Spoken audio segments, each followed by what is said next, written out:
순서가 이렇게 되어 있습니다. 여호수아, 사사기, 열왕기 상하, 열왕기 상하, 상하 이렇게 되어 있습니다.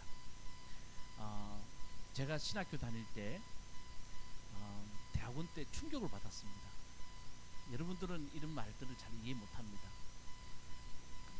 저는 우리 개역개정 성경을 보면서 이 부분을 역사서로 배웠습니다. 근데 저희 학교 교수님이 히브리 성경을 이야기하면서 이게 히브리 성경에서는 역사서가 아니라고, 그러면서 제가 예전에 우리 교회에서 말씀드렸지만 뭐라고 그런다고요? 예언서. 이걸 정기 예언서, 후기 예언서는 어딥니까? 우리가 본래 말하던 예언서, 이걸 정기 예언서라고 말한다는 거예요. 히브리 성경, 그러니까 유대인들이 갖고 있는 성경에서는. 이게 무슨 말인가? 제가 여러분 우리 교회에서 말씀드렸습니다. 지금 반복하는 거니까 들어보세요. 그러면서 이렇게 이야기하시는 거예요. 이것은 역사를 가르쳐 주려고 우리에게 쓴 책이 아니다. 그러니까 여러분, 여호수아서는 이스라엘 백성들이 하나님이 약속하신, 아브라함에게 약속하신 가나안 땅을 차지하는 이야기예요. 가나안 땅을. 그리고 우리 오늘 태민이가 왔어요. 지금 이 설교를 더 잘해야 되겠네. 자, 감사해요. 태민이 왔어요. 자, 여호수아서는 무슨 이야기라고요? 약속하신 가나안 땅을 차지하는 이야기예요. 사사기도 그 가나안 땅에 어떻게 이스라엘 백성들이 정착하는 이야기를 들려줘요. 그 열왕기 상하는 뭐냐면 왕들이 세워서 어떻게 이 땅을 다스리고 있느냐는 이야기를 들려주고 있다는 거예요. 이해 아시죠? 자, 그렇다면 땅을 차지하고 땅에 정착하는 과정에서 그들은 우리도 왕을 세워야 되겠다, 왕을 통해서 나라를 다스려야 되겠다고 왕을 세웠어요. 그런데 정착하고 왕을 세웠더니 우리의 결론은 뭐냐는 거예요. 결론이 뭐예요? 바벨론 포로예요. 왕들이 다스렸는데 우리나라가 망했더라는 거예요. 그러니까 우리가 망했는데, 우리의 망한 이유는 망했는데 바벨론 포로로 가더라는 거예요. 그래서 이 역사 이야기를 우리에게 들려주는 목적이 있다는 거예요. 목적이 뭡니까? 우리가 왜 망했냐는 거예요. 우리가 왜 망했냐는 이야기를 들려주고 있다는 거예요. 그렇다면 지난주도 말씀드렸지만, 그러면 우리가 선 이 자리에서 우리가 왜 망했는지를 보자는 거예요. 여러분, 한 사람이 정신적으로 좀 병에 걸려서 의사에게 왔어요. 그럼 의사는 무슨 이야기를 해요? 할 말이 없어요. 그 사람의 이야기를 들어줘요. 근데 어떤 이야기를 듣냐 하면 그 사람이 걸어온 길을 들어줘요. 그러면 그 걸어온 길을 들어오면서 그 사람이 어디에서 어떤 상처가 있었고 어떤 아픔이 있는지를 의사가 가만히 들어봐요. 마찬가지예요. 지난주도 말씀드렸습니다. 답은 걸어온 길에 있다는 거예요. 모든 답은 그 사람이 걸어온 길에 답이 있어요. 그러니까 역사를 기록하는 이유는 걸어온 길에 답이 있다는 거예요.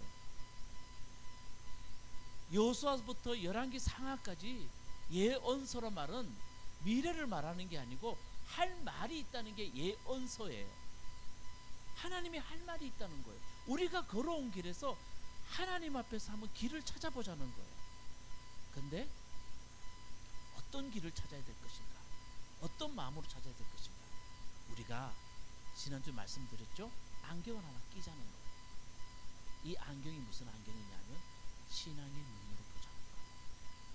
하나님의 시선으로 한번 보자는 거예요.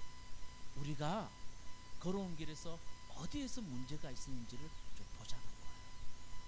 그게 회개와 반성이라는 거예요. 하나님 앞에서 길을 찾아보자는 거예요. 자, 그래서 이스라엘 백성들에게 길을 찾으려고 노력하는 이스라엘 백성들에게 하나님의 은혜가 내려왔어요. 그게 바벨론 포로에서 바벨론이 페르시아에게 멸망을 하고 페르시아의 고레스 왕이라는 사람이 바벨론을 다스리게 돼요. 온 땅을 다스리게 되었다고 성경이 기록하고 있어요. 자, 여러분, 페르시아 지금 어디예요? 이란이에요. 이 페르시아의 고레스 왕은 대단한 힘을 가지고 있었는데 이 제국의 넓이가 얼만큼 넓냐 하면 동쪽으로는 이집트와 이스라엘 땅 전체를 있는 그 모든 전체를 다 차지하고 서쪽으로는 인도까지 차지해요. 지금의 인도. 그러니까 그 넓이가 대단해요. 제국으로서는 가장 큰 넓이에요. 그게 페르시아예요. 페르시아가 통치하기 시작해요. 그때 고레스 왕이 이스라엘 백성들에게 은혜를 베풀어 줘요. 너희가 너희 나라로 다시 돌아가라. 성경에 보니까 가서 성전을 짓고 너희의 하나님을 섬겨라. 라는 은혜가 바벨론 포로에 있던 이스라엘 백성들에게 내려왔다는 거예요. 성경은 이 내용을 정말 담백하게 이야기해요. 하나님이 고레스를 통하여서 은혜를 베풀어 주셨다라고 말을 해요. 고레스의 마음을 돌이키셨다고, 고레스의 마음에 은혜를 베풀어 주셨다고 성경이 기록하고 있어요. 자, 그래서 이제 고레스가 조서를 써요. 이 유대인들에게 너희 나라로 갈 때 조서를 써서 그들에게 줘요. 가다가 누구 만나면 너 어디가? 누구 명령을 어디가? 할 때 이 조서를 보여주면 페르시아 고레스 왕, 대단한 왕이 우리에게 준 조서입니다 라고 보여주면 길을 통과할 수 있잖아요. 1500km의 길을 그들은 다시 돌아가야 돼요. 할렐루야. 은혜죠. 하나님 놀라운 은혜예요. 그래서 다시 돌아가요. 그걸 고레스 왕이 준 조서가 성경에 기록되어 있어요. 앞을 봅시다. 앞을 보면 이 조서가 나옵니다. 자, 제가 여러분들에게 읽어드리도록 하겠습니다. 에스라 1장 2절에서 4절까지 여러분 조서, 페르시아 왕 고레스 왕이 쓴 글을 한번 들어보시기 바라겠습니다. 페르시아 왕 고레스는 다음과 같이 선포한다.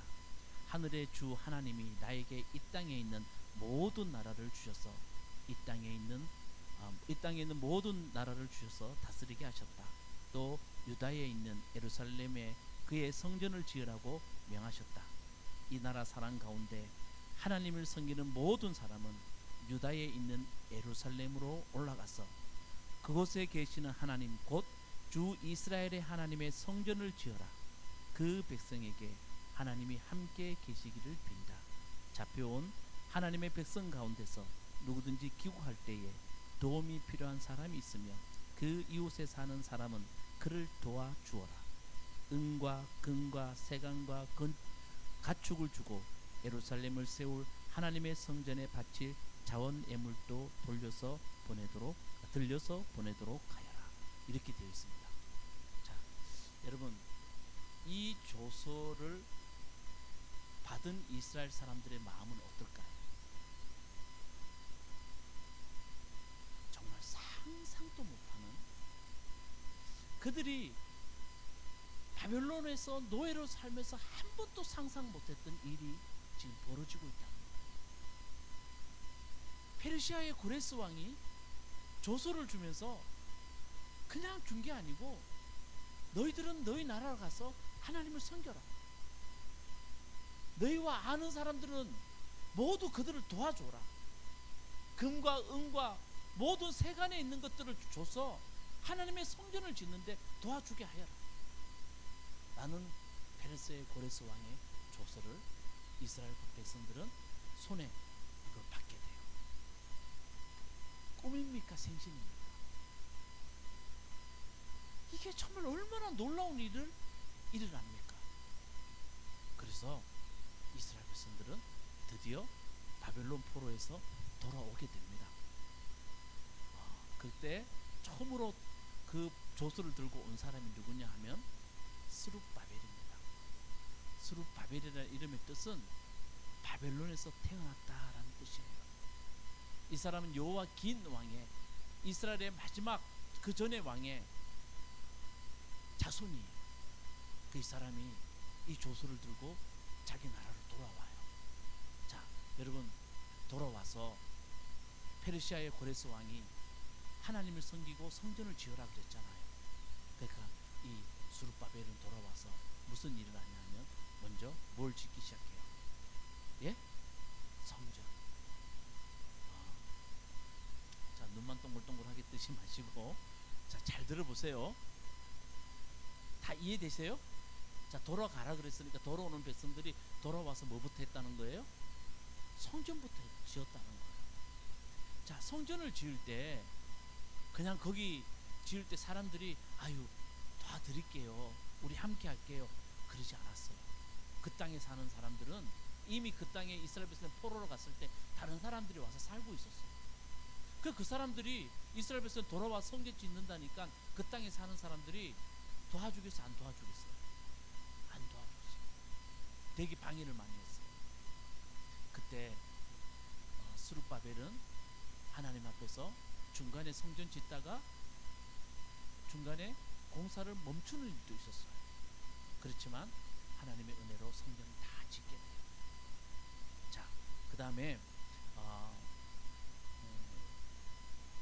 458년에, 기원전 458년에 한참 뒤에 또 돌아온 사람이 있었어요. 바벨론 포로에서 2차 귀환한 사람이라 그러는데 거기에 누가 포함되어 있냐면 따라합시다. 에스라. 누구라고요? 에스더가 아니고 에스라가 돌아와요. 근데 에스라는 어떤 사람이냐면 여러분 성경 봅시다.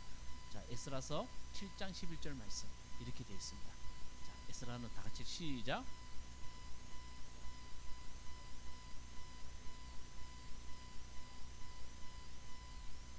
다시 한번 큰 소리로. 에스라는 어떤 사람이라고요?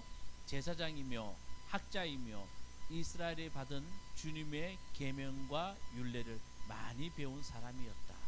자, 이 사람은 제사장이죠? 그럼 뭐라고요? 학자. 어떤 학자입니까? 하나님의 계명과 율례를 많이 배운 사람. 그러니까 여러분 보세요. 바벨론 포로로 가서 에스라도 거기서 태어났어요. 근데 거기에서 에스라는 거는 하나님의 말씀을 연구하고 하나님의 말씀을 깊이 깨달은 사람이에요. 그러니까 여러분, 제가 이런 말씀 보면서 참 신기하죠? 어디 가든 그루터기는 있어요. 어디 가든 하나님은 생명의 씨앗을 살려두셔요. 참 놀라운 일이에요.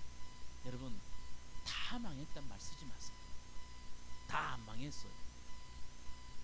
살려고 노력하면 여러분 삶 속에 생명의 씨앗 반드시 있어요. 근데 하나님은 에스라를 하나님이 세워두셨어요. 그는 제사장이며 하나님 말씀과 계명에 밝은 율법 학자였어요. 자, 에스라가 돌아올 때 저 보세요. 에스라가 하나 손에 이런 가방을 하나 들고 있었어요. 자, 에스라 이 가방 안에 뭐가 있었을까요? 뭐가 있었을까요? 네, 율법책이 있었어요. 에스라는 그냥 오지 않았어요. 손에 율법책을 들고 왔어요. 그리고 그 다음에 돌아온 사람이 있어요. 귀환한 사람이 누구냐? 따라합시다. 느헤미야. 오늘 성경에 나와 있죠? 느헤미야. 그러니까 성경 보니까 에스라, 느헤미야 이게 돼 있는데 원래는 이 두 권의 책이 한 권의 책이에요. 우리 성경에서 이렇게 나눠놨지 원래는 에스라, 느헤미야는 한 권의 책이에요. 자, 느헤미야가 돌아와요. 자, 느헤미야는 어떻게 돌아오냐 하면 느헤미야가 친구가 있었는데 그 친구 이름이 하냐냐라는 사람이에요. 그 친구가 느헤미야가 바벨론에 있을 때, 페르시아에 있을 때 그 친구가 왔어요. 느헤미야 물어봐요. 우리 고향 땅 어떻게 됐냐고. 우리 고향 땅 어떻게 됐냐고. 그랬더니 엉망됐다. 우리 고향 땅이 우리가 포로로 온 동안에 성전이 무너질 뿐만 아니라 성벽도 무너졌다고. 그 성벽, 여러분 성전을 지키기 위해서는 성벽이 필요하잖아요. 그 성벽이 다 무너졌다고. 그 느헤미야가 너무 가슴이 아파요. 그래서 임금님께 이야기해요. 내가 돌아가서 성벽만 짓고 내가 다시 돌아올게요. 임금님이 허락해요. 그래서 그는 예루살렘을 돌아와요. 그리고 그는 성벽을 짓기 시작해요. 자, 방해가 있었겠어요? 없었겠어요? 대단한 방해가 있었어요. 그래서 그 유명한 말이 있잖아요. 한 손에는 무기를, 한 손에는 짐. 그리고 성벽을 지을 때는 사람들이 신발도 벗지 않았어요. 왜요? 언제 어디서 사람들이 와서 방해할지 모르니까. 그러니까 한 손에는 뭘 들었다고요? 무기를. 한 손에는 뭐요? 짐을 들고 성벽을 다 건축을 해요. 그게 느헤미야예요. 자, 이제 한번 되새겨 봅시다. 스룹바벨은 돌아와서 뭘 만들었다고요? 성전. 에스라는 돌아왔어요. 이 사람은 뭐에 능한 사람이라고요? 하나님의 율법. 그리고 느헤미야는 돌아왔어요. 느헤미야는 뭘 만들었어요? 성벽. 이렇게 그들을 했어요. 자, 우리 오늘 하은이가 읽었던 본문 말씀은 어디냐 하면 이 모든 것들을 만들어 놓고 난 뒤에 일이에요.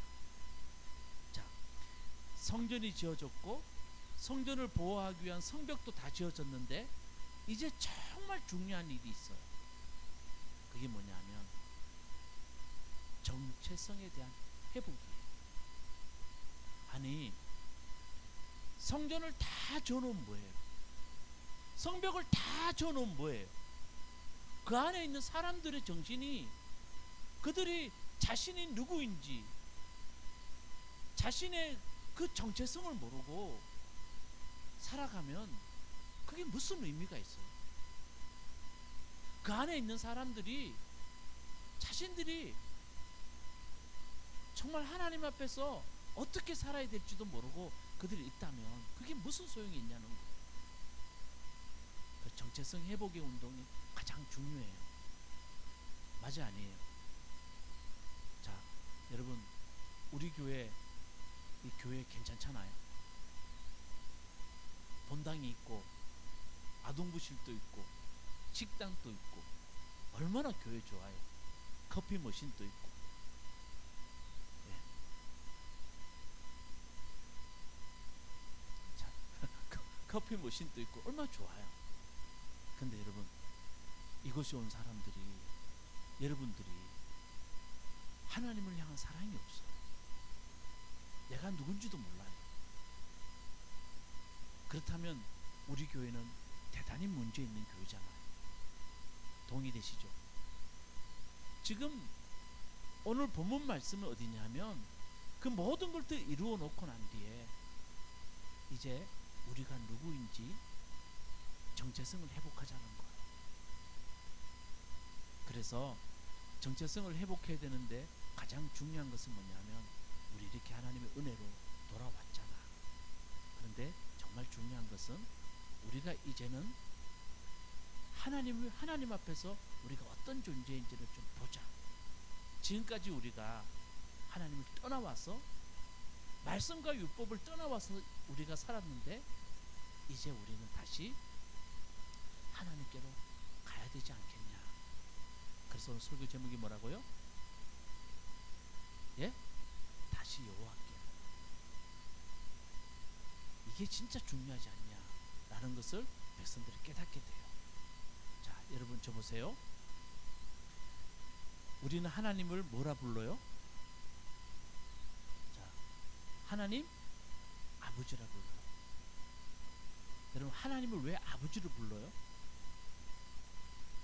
주용아, 하나님을 왜 아버지로 불러요? 너무 뜬금없는 질문이죠. 한번 생각해 봤어요? 하나님을 왜 아버지로 부르는지. 자, 여러분, 제가 이미 또 이야기했어요. 우리 교회에서. 여러분, 인간의 관계 가운데, 인간의 이해 가운데 가장 친밀한 관계가 아버지와 아들의 관계예요. 지금 여러분 이해 못하시죠?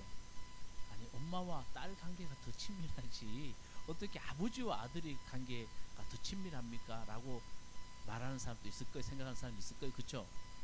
근데 그 당시에는 여자는 그런 관계를 설정할 수 없는 자리에 있었어요. 그래서 인간의 관계 가운데 가장 친밀한 관계를 아버지와 아들의 관계로 봤다는 거예요.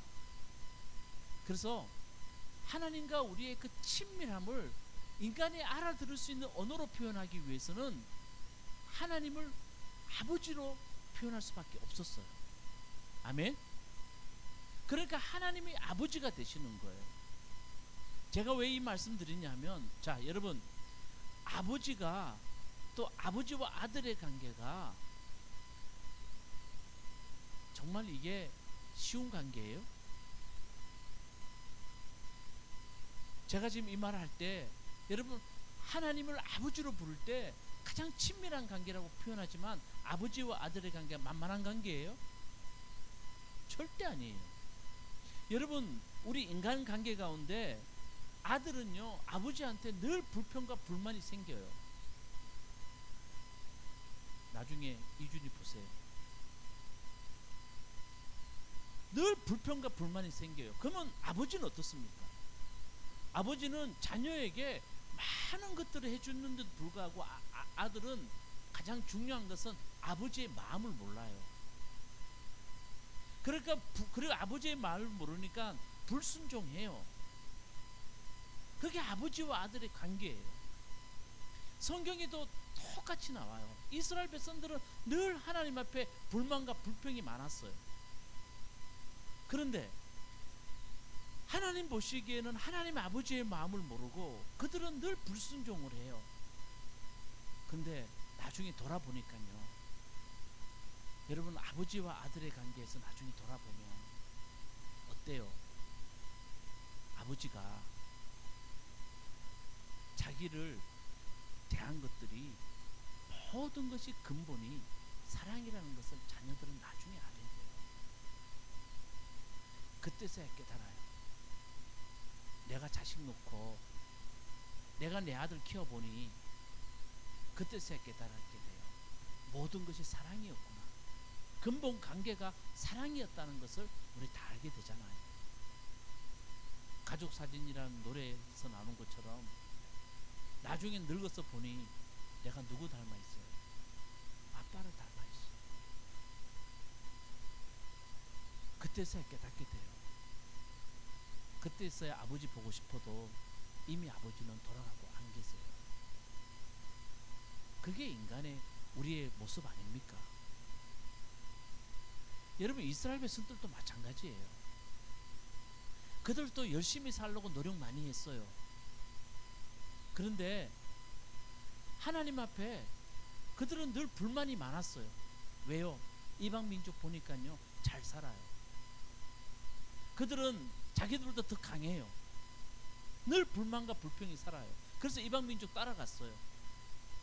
그랬더니 자기들에게 주어진 결과는 바벨론 포로였다는 거예요. 그때서야 그 자리에서 그들은 깨닫게 돼요. 우리는 누구인가? 우리는 누구인가? 바벨론 포로에서 돌아왔을 때 성전 다 짓고 성벽 다 짓고 이스라엘 백성들은 우리가 누구인가? 그걸 깊이 한번 고민하게 돼요. 우린 누구인가? 우리는 하나님의 약속의 자녀였구나. 그게 언약의 자녀라고 해요. 우리는 하나님의 자녀였구나 말은 뭐냐 하면 하나님이 우리의 아버지였구나. 이제서야 그 사랑을 깨달아요. 하나님이 우리의 아버지였구나. 우리는 늘 불평과 불만이 많았는데 하나님이 우리의 아버지였구나 하는 것을 깨닫게 돼요. 이 모든 것들을 다 만들고 난 뒤에, 그리고 난 뒤에 그들은 너나 나나 할 거 없이 다 모여요. 이게 느헤미야 8장이 들려주는 놀라운 역사예요. 다 모여요. 다 사람들이 다 모여요. 그리고 그들은 이제 오늘 말씀, 여러분 본문 말씀 좀 볼까요?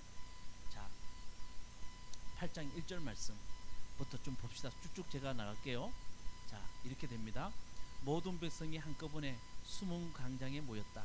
그들은 학자 에스라에게 주님께서 이스라엘에 명하신 모세의 율법책을 가지고 오라고 청하였다. 자, 너나 없이 다 모여가지고 사람들이 이제 우리가 누군지 알았잖아요. 그러니까 이 사람들이 말해요. 우리 에스라, 당신이 가져온 율법책 우리한테 읽어달라고 이렇게 말을 해요. 자, 2절 일곱째 달 초하루에 에스라 제사장은 율법책을 가지고 회중 앞에 나왔다. 거기에는 남자든 여자든 알아들을 만한 사람들은 모두 나와 있었다. 이렇게 돼 있잖아. 그렇죠? 그리고 난 뒤에 3절 그는 수문 광장 앞에서 남자든 여자든 알아들을 만한 모든 사람에게 새벽부터 정오까지 큰 소리로 율법책을 읽어주었다. 이렇게 되어 있어요. 할렐루야. 지금 이 일이 벌어지고 있는 거예요.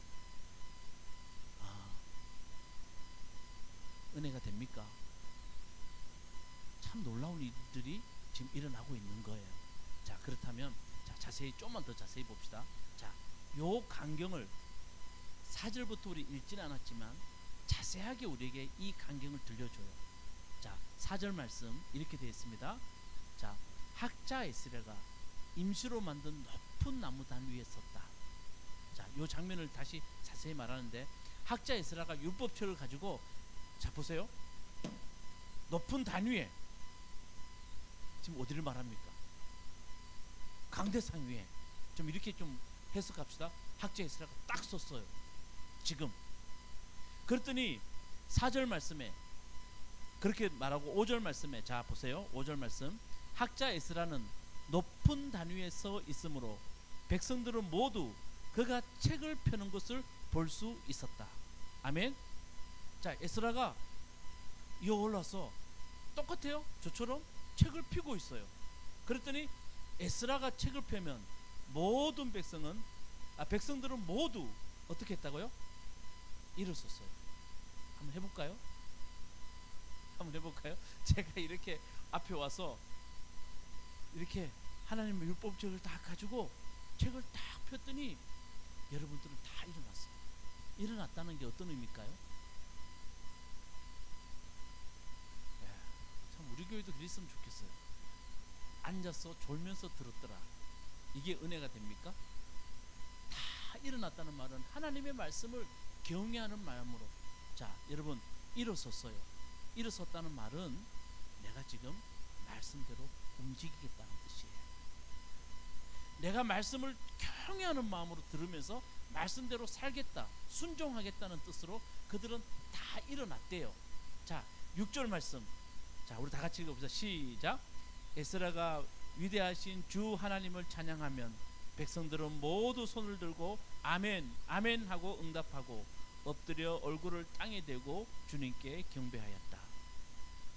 아멘. 자, 어떤 모습이 연상이 되나요? 이 모습 보는 게 어떤 모습이 연상이 돼요? 우리의 예배의 모습하고 똑같죠. 여러분, 에스라가 찬양하면 모든 사람은 손을 들고 어떻게 했다고요? 아멘, 아멘. 우리 이은미 성도님이 집사님이 어떤 교회에 가서 예배를 한번 드렸다 그랬죠.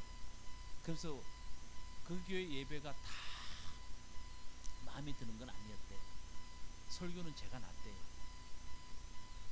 다 마음에 드는 거 아니었대요. 근데 그 교회 예배가 정말 마음에 드는 건 성도님의 찬양이에요. 성도님들이 찬양하는데 우리 교회 찬양보다 앞에서 열심히 하는 교회도 아닌데도 불구하고 모든 성도님들이 손을 들고 아멘 아멘 하는 마음으로 찬양을 하더라고요. 오늘 제가 찬양하면서 되게 은혜 같았어요. 여러분, 우리 교회 찬양은 예배를 여는 게, 오픈하는 게 찬양이에요. 내 마음을 여는 게 찬양이에요. 찬양 시간은 예배를 준비한다는 게 아니에요. 찬양부터 예배가 시작되는 거예요. 아멘. 그 찬양 시간은 목사님 말씀 듣는 시간이 아니니까 그때서 그래도 찬양하는 척 하다 돼요. 찬양할 때 제가 왜 가장 앞자리에 앉는 줄 아세요? 아는 사람. 하나님 찬양하기 위해서고요. 두 번째, 내 눈에 엉뚱한 짓 하는 사람들이 들어오면 내가 찬양이 안 되고 내가 지적할까 싶어서 항상 앞에 앉아요. 뒤에 앉으면 다 보여요. 그럼 내가 은혜가 안 돼요.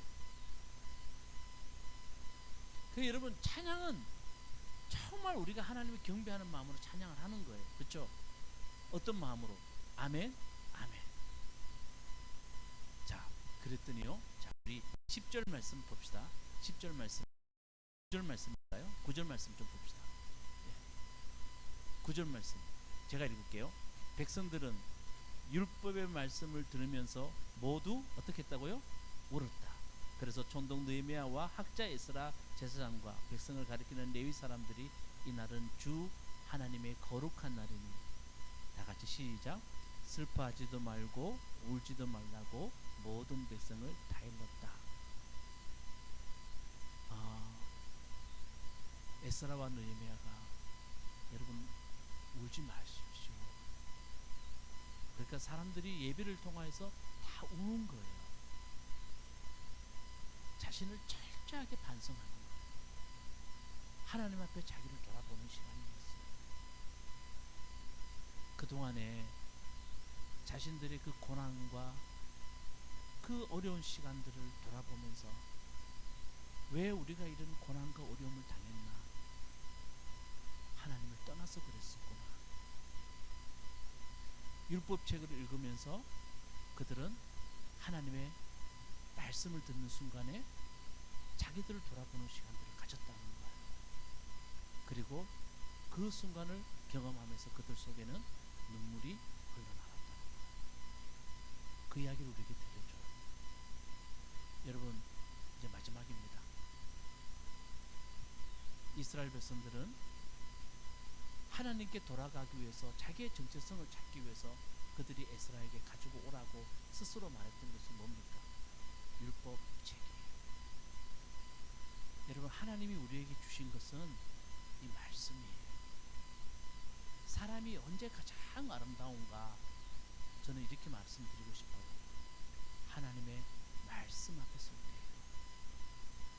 말씀 앞에 서서 하나님 말씀대로 살아가려고 하는 사람들의 마음이 가장 아름다워요. 내가 누군가를 용서하고 아끼고 사랑하고 그들에게 나를 내어주는 모든 것들은 하나님의 말씀 때문에, 그 말씀 앞에 서는 사람이 가장 아름다운 사람이에요. 그러면서 그 말씀 앞에서 자기 말씀의 거울 앞에 자기를 비춰보는 사람이 정말 은혜로운 사람입니다. 여러분, 에스라 느헤미야 그래요. 울지 말라고 10절에 보면 그 다음에 여러분 기뻐하시라고 말합니다. 여러분, 울음과 기쁨은 동전의 양면과 같습니다. 여러분, 슬픔이 있어야 기쁨이 있는 거예요. 기쁨만 있는 세상은 절대 없어요. 슬픔을 경험해야 우리 속에 뭐가 있다고요? 기쁨이 와요.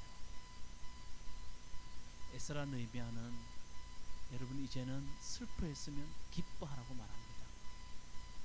우리가 기뻐하기 위해서는 우리 자신을 깊이 한번 돌아보는 슬픔의 시간을 우리 경험해야 됩니다. 우리를 돌아보지도 않고 우리는 기쁨의 시간을 누리려고 해서는 안 됩니다.